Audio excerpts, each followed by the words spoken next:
नवरात्रोत्सवानिमित्त सोमवार पेठेतील सामाजिक कार्यकर्ते अल्लाउद्दीन नाकाडे यांच्या पुढाकारातून महिलांसाठी खास नवदुर्गा दर्शनाचं आयोजन करण्यात आलं आहे। महिलांसाठी एक दिवसीय बस व्यवस्था तसंच उपवासाचं साहित्य आणि सेवा पुरवण्यात आल्यानं महिलांचा उत्स्फूर्त सहभाग दिसून आला आहे।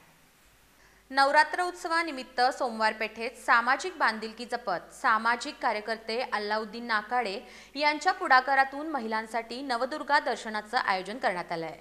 यामध्ये कोल्हापूर जिल्ह्यातील नवदुर्गा स्थळांना भेट देण्यासाठी महिलांना एक दिवसीय बसची सोय करून देण्यात आली आहे।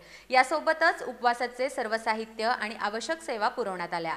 या उपक्रमामुळे महिलांना धार्मिक आणि सांस्कृतिक अनुभव मिळाला असून सहभागी महिलांनी आयोजकांचा आभार मानलं। या प्रसंगी सुनील खोत, बाळासाहेब मुधोळकर, राजू यादव, अजित गायकवाड, पूजा भोर, संतोष ढाले, रवी पाटील आणि एजाज नाकाडे उपस्थित होते।